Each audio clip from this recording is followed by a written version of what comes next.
గోరేటెంకన్న గారి పాట అధ్యక్ష కాంగ్రెస్ పార్టీ ఆనాడు 2004లో అధికారంలోకి రావడానికి ఆలంబనగా మారింది. పల్లె కన్నీరు పెడుతుంది అంటూ ఆనాడు రాజశేఖర రెడ్డి గారి నాయకత్వంలో రాష్ట్రం మొత్తం ఆ పాట హోరెత్తింది. అల్టిమేట్ గా కాంగ్రెస్ ప్రభుత్వం అధికారంలోకి వచ్చింది అధ్యక్ష. ఇది వాస్తవం, నేను చెప్పేది ఏది కూడా అవాస్తవం కాదు అధ్యక్ష, నిజం చెప్తా ఉన్నాం. తెలంగాణ పల్లె ఆనాడు కన్నీరు పెడుతుంది అంటూ మనం పాటలు పాడుకున్నాం అధ్యక్ష. తద్వారా ఉమ్మడి ఆంధ్రప్రదేశ్ లో మనకు జరిగిన అన్యాయం గురించి చెప్పుకున్నాం అధ్యక్ష. అట్లాంటి అధ్యక్ష ఈ రోజు రైతు భరోసా పైన షార్ట్ డిస్కషన్ లో జరుగుతున్నటువంటి అంశంలో గౌరవ వ్యవసాయ శాఖ మంత్రి తుమ్మల నాగేశ్వర్ గారు ఇచ్చినటువంటి సందర్భము ఆ అంశంపైన చర్చ జరగాలని చెప్పేటువంటి దానిలో మా విజయరామనాథ్ కూడా ఆ అంశం చర్చించింది అధ్యక్ష. వారు నెర్రబాలని నేల తెలంగాణ రాకముందు ఉన్నటువంటి చరిత్ర నుంచి చెప్పేటువంటి ప్రయత్నం చేస్తున్నారు అధ్యక్ష. అది కరెక్ట్ కాదని మేము అంటున్నాం. తెలంగాణ తెచ్చుకున్నదే ఎందుకు, తెలంగాణ వచ్చిన తర్వాత జరిగినటువంటి అంశం చెప్పడంలో తప్పులేదు, కానీ గతంలో కరెంట్ అంశం కానీ అవన్నీ ఆనాడు సమైక్య ఆంధ్రలో తెలంగాణకు అన్యాయం జరిగిందనేది మనం ప్రత్యేక తెలంగాణ తెచ్చుకున్నాం అధ్యక్ష. తెలంగాణ వచ్చిన తర్వాత జరిగినటువంటి అంశము, అందులో ఆ అంశంలో కొత్త ఒక చర్చ మరొకసారి పెట్టుకుందాం ఆ చర్చ పైన. కానీ ఈరోజు కేవలం రైతు భరోసా పైన వారు ఇచ్చేటువంటి సూచనలు సలహాలు అందివ్వాలని చెప్పనే మీ సందర్భం కోరే ప్రయత్నం చేస్తున్నారు అధ్యక్ష. మీరు కూడా అంశంలోనే వారిని పర్మిట్ చేసేటువంటి ప్రయత్నం చేయండి. కేటీఆర్ గారు అంటే వ్యక్తిగతంగా మాకు వేరే ఉద్దేశం ఏమీ లేదు అధ్యక్ష. వారు ఇచ్చే సూచన సలహాలు తీసుకుంటామని మా వ్యవసాయ శాఖ మార్చిలోనే చెప్పబట్టి మీరిచ్చే సూచన సలహాలు ఇప్పటికే ఈరోజు రైతు భరోసా పైన గౌరవనీయులు డిప్యూటీ సీఎం బట్టి విక్రమార్క ఆధ్వర్యంలో కమిటీ వేసినాం. 10 జిల్లాల్లో వాళ్ళందరి సలహాలు సూచనలు తీసుకున్నాం. రైతులకు సంబంధించిన సూచనలు సలహాలు, ప్రజా జీవితంలో ఉన్నటువంటి ఎవరు ఇచ్చిన సూచన సలహాలు తీసుకున్నాం. మా గౌరవ ముఖ్యమంత్రి రేవంత్ రెడ్డి గారు క్లియర్గా చెప్పారు, అసెంబ్లీలో రైతు భరోసాపై చర్చ జరిగిన తర్వాత విధి విధానాలన్నీ కూడా మేము అవలంబిస్తామని చెప్పిన అధ్యక్ష. వాళ్ళలాగా వాగులు వంకలు కొండలు కోనలు రియల్ ఎస్టేట్ వ్యాపారులకు నేషనల్ లెవెల్కి ఇవ్వాలని చెప్పని సూచన చేస్తారు అధ్యక్ష. వాళ్ళు అలాంటివి కాకుండా రైతుకు ఏ విధంగా చేస్తే బాగుంటుందో వాళ్ళు సూచన చేయమంటున్నాం. వారు కిందిది మీది కిందికి పెట్టి మీరు పత్తి పంటకు ఒకటికి ఇస్తారా, ఫామ్ ఆయిల్కి ఒకటే ఇస్తారా అంటే వాళ్ళు కావాలని రైతులలో లేని అనుమానం సృష్టిస్తున్నారు అధ్యక్ష.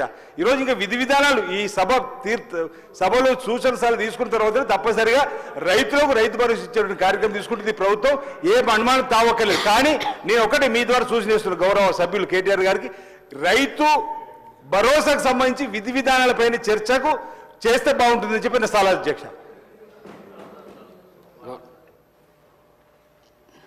అధ్యక్ష, సభ సజావుగా జరగాలనేటువంటిది మీ ఉద్దేశం.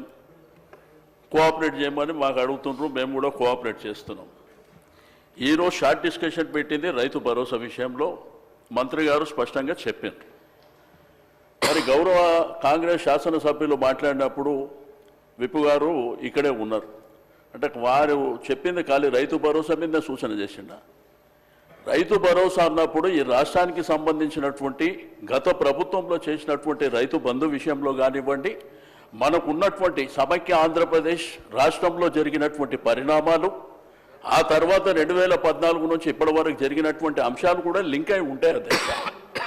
అంతేగాని 2 నిమిషాలలో మీరు ఇది చెప్పాలనేటువంటి పద్ధతిలో మీరు చెప్పడం కరెక్ట్ కాదు.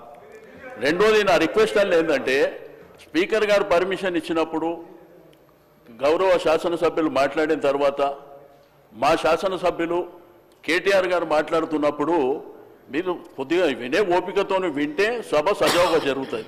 మళ్ళీ మీరు అడుగుతారు, మేము అడుగుతాము, అనవసరంగా లేనిపోని కాంట్రవర్సీ అవసరం లేదు కదా. రాష్ట్రంలో రైతాంగం ఇబ్బంది పడుతున్నారు. మా కోసం ఈ రైతు భరోసా ద్వారా మేలు జరుగుతుందన్నటువంటి ఆలోచనతోని మీరు ఇచ్చినటువంటి హామీని దృష్టిలో ఉంచుకొని వాళ్ళు వెయిట్ చేస్తున్నారు ఏం మాట్లాడతారని.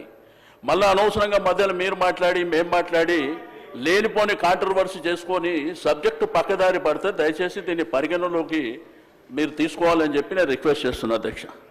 కేటీఆర్ గారు. అధ్యక్ష, 75 ఏళ్ల స్వాతంత్ర భారత చరిత్రలో రైతుకు పెట్టుబడి వ్యవసాయానికి ఇచ్చిన మొట్టమొదటి ప్రభుత్వం తెలంగాణ ప్రభుత్వం, మొట్టమొదటి నాయకుడు కేసీఆర్. అయితే 72,000 కోట్ల రూపాయలు రైతుల ఖాతాల్లో నేరుగా జమ చేయడానికి ప్రేరణ అయింది. అసలు ఆ పథకం ఎందుకు తేవాల్సి వచ్చింది అది చెప్పకపోతే, ఆనాటి పరిస్థితులు ఆకలింపు చేసుకోకపోతే, బ్యాక్గ్రౌండ్ అర్థం కాకపోతే, పథకం ఎందుకు ప్రారంభించాల్సి వచ్చిందో దాని నేపథ్యం తెలియకపోతే మనం ఏం మాట్లాడతాం అధ్యక్ష. ఇంకోటి నేను వారిని కోరుతా ఉన్నా అధ్యక్ష, నీతులు మాకే కాదు కదా చెప్పాలి. విప్ గారు మీరు మీ సభ్యులకు కూడా చెప్పాలి. మరి మేము వడ్లే కొనలేదట, మేము కొననేయలేదు, వ్యవసాయమే జరగలేదు, పద్ధతి కాదు. దయచేసి మీరు మీ సభ్యుల దిక్కు చూసుకొని వాళ్ళతో నేర్పించి ట్రైనింగ్ ఇచ్చిర్రు అధ్యక్ష 2 రోజులు. మరి వాళ్ళకి ట్రైనింగ్ చక్కగా ఇచ్చింటే బాగుండేది కదా అధ్యక్ష. అధ్యక్ష మేము ఒకటే అంటున్నాం అధ్యక్ష, ఆ రోజు రైతు కళ్ళల్లో ధైర్యం లేదు. ఉమ్మడి ఆంధ్రప్రదేశ్లో తెలంగాణ ప్రాంతంలో కళ్ళంలో ధాన్యం లేదు. చిన్న రైతు పెద్ద రైతు అన్న తేడా లేదు అధ్యక్ష. 30-40 ఎకరాలున్న రైతు కూడా తెలంగాణలో, నేను చెప్పేది వాస్తవం కాకపోతే రేవంత్ రెడ్డిని అడగండి, ఎందుకంటే ఆయన మహబూబ్ నగర్ జిల్లా వలసల జిల్లాగా పేరుపడ్డ జిల్లా. ప్రతి సంవత్సరం 14 లక్షల మంది వలసపోయే జిల్లా. అధ్యక్ష కేటీఆర్ గారు సభానాయకుడు రేవంత్ రెడ్డి అని ఏకవచనంతో మాట్లాడకండి అధ్యక్ష. సభానాయకుడు గౌరవం అనేది గౌరవం ఇవ్వండి. రైట్, గౌరవం అనేది అధ్యక్ష, గౌరవం అనేది ఇచ్చి పుచ్చుకోవాలి అధ్యక్ష. ఇస్తాం, మేము కూడా ఇస్తాం. ఇవ్వకపోతే కేసీఆర్ గారిని ఇష్టం వచ్చినట్టు మాట్లాడితే మేము కూడా అట్లే మాట్లాడాల్సి వస్తుంది అధ్యక్ష. దానికి మేమేం చేయలేం అధ్యక్ష. 20-30 నేనేం తిట్టలేదు కదా అధ్యక్ష, నేనేమన్నా అధ్యక్ష పేరు పెట్టి పిలిచిన గంతే కదా. అదే ఏకవచనంతో పిలవకండి మీరు చాలా అధ్యక్ష. ఓకే రైట్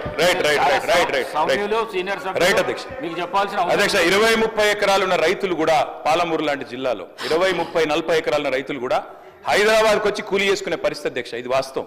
ఎందుకంటే నీళ్లు లేవు, కరెంటు లేదు. అట్లాంటి పరిస్థితుల్లో రైతులు కూలీలుగా మారి అడ్డా మీది కూలీలుగా ఇక్కడ హైదరాబాద్లో పనిచేసిన దుస్థితి. అందుకే మేము 20 ఎకరాలు 10 ఎకరాలు 12 ఎకరాలని కోతలు పెట్టలేదు అధ్యక్ష. తెలంగాణ ప్రాంతంలో నీళ్లు లేక ఎన్ని ఎకరాలున్నా రైతు కూలీగా మారిపోయిన దయనీయమైన పరిస్థితి ఉండే కాబట్టే మేము ఆలోచన చేసినాం అధ్యక్ష. మేము ఆనాడు మొట్టమొదటి ప్రాధాన్యతగా తెలంగాణ రాష్ట్రం ఏర్పడిన తర్వాత వ్యవసాయ రంగాన్ని తీసుకున్నాం. వ్యవసాయ రంగం, సాగునీటి రంగం. ఎందుకంటే నీళ్లు, నిధులు, నియామకాలను ఉద్యమ కాలంలో మేమే చెప్పినాం అధ్యక్ష. అందుకే నీటి విషయంలో ప్రతి నీటి బొట్టును ఒడిసి పట్టి గోదావరి గాని కృష్ణ గాని సాగునీటి అందించాలి, ఖచ్చితంగా రైతుల బీళ్లకు ఖచ్చితంగా నీళ్లు ఇవ్వాలని ఒక ఎజెండాతో పనిచేసినాం. ఆ పునర్నిర్మాణ కార్యక్రమం తీసుకున్నాం అధ్యక్ష.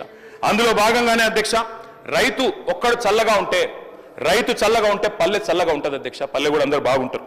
ఎందుకంటే గ్రామీణ ఆర్థిక వ్యవస్థకు రైతు కేంద్ర బిందువు. ఆ రైతు బాగుంటే రైతు చుట్టూ అల్లుకున్న అన్ని కుల వృత్తులు బాగుంటాయి అధ్యక్ష. ఆ ఉద్దేశంతోనే వ్యవసాయాన్ని స్థిరీకరించాలనుకున్నాం. మేము రైతు బంధు పెట్టింది ఊరికనే పెట్టలేదు అధ్యక్ష. మా ఉద్దేశం వ్యవసాయ స్థిరీకరణ, వ్యవసాయ స్టెబిలైజేషన్, అగ్రికల్చర్ స్టెబిలైజేషన్. ఆ కార్యక్రమంలోనే చిన్న విప్లవాత్మకమైన కార్యక్రమాలు తీసుకున్నాం అధ్యక్ష. అందులో ముఖ్యమైనది అధ్యక్ష 24 గంటల నిరంతర విద్యుత్. తెలంగాణ వచ్చినాడు అధ్యక్ష, కరెంటు లేదు. తర్వాత మీరు చూసినట్టయితే ఆనాడు దాదాపు పొద్దున 3 గంటలు, రాత్రి 4 గంటల అధ్యక్ష కరెంటు. దొంగ రాత్రి, అర్ధరాత్రి వచ్చే కరెంటు కోసం కావలగాసి దుస్థితి. దాన్ని మార్చాలనుకున్నాం సమూలంగా. 24 గంటల నాణ్యమైన ఉచిత విద్యుత్ రైతులకు అందించిన ఒకే ఒక్క నాయకుడు భారతదేశంలో కేసీఆర్ గారు అధ్యక్ష. ఆ కార్యక్రమం చేశారు. అదేవిధంగా మంత్రి గారు కోమటిరెడ్డి వెంకటరెడ్డి గారు మీ అనుమతితో పర్మిషన్తో సభను ఎప్పుడు కూడా తప్పుతో పట్టించే విధంగా 10 ఏళ్ళు మంత్రిగా పనిచేసిన సీనియర్ శాసనసభ్యులు 24 గంటలు ఇచ్చినామని చెప్పినప్పుడు మధ్యలో మా పిసిసి ప్రెసిడెంట్గా ఉన్నవారు అమెరికాలో ఏదో మాట్లాడితే నేను అప్పుడు ఇమీడియట్గా నెక్స్ట్ డేనే బండ సోమవారం అని భువనగిరి మండలం ఒక సబ్స్టేషన్కి వెళ్ళి లాగ్ బుక్ చెక్ చేయించి 4 నెలలకే లాగ్ బుక్ చెక్ చేయించి ఆపరేటర్తోనే నేను ఇంటర్వ్యూ తీసుకొని ఎన్ని గంటలు వస్తున్నాయంటే 10-11 గంటలు సార్, రికార్డు ఉంది సార్, నీకు పంపిస్తాం మీకు. మ్యాక్సిమం అంటే 14 గంటలు, అందులో 5-6 సార్లు పోతుంది కరెంట్ అని ఐలై అనే ఆపరేటర్ రిటైల్ లైన్మెన్ని మళ్ళీ వీలు పెట్టుకున్నాం. గతంలో రిటైల్ లైన్మెన్ అయిన తర్వాత ఐటీఐ చేసే వాళ్ళని పెట్టేది ఎక్స్పీరియన్స్ లైన్మెన్. ఆయన చెప్పిన రికార్డు పంపిస్తాను ఒకటి ముఖ్యమైనది, ఎందుకంటే సబ్జెక్టు కరెక్షన్, ఎందుకంటే వారు మిస్గైడ్ చేస్తుంది తెలంగాణ ప్రజలు. 24 గంటలు ఎప్పుడు ఇయ్యలే. 5 ఏళ్ళు ఎమ్మెల్యేగా ఉన్నా, 5 ఏళ్ళు ఎంపీగా ఉన్నా, 1000 గ్రామాలు తిరిగినా దాన్ని విత్డ్రా చేసుకోవాలి వాళ్ళు. 24 గంటలే ఆ లాగ్ బుక్స్ సాయంత్రం వరకు ఆదిలాబాదు, నల్గొండ, అలంపూర్కి వెళ్ళి రాత్రి వరకల్లా మొత్తం తీసుకొచ్చి హైదరాబాద్లో ఓ లాకర్లో పెట్టి దాల విషయం.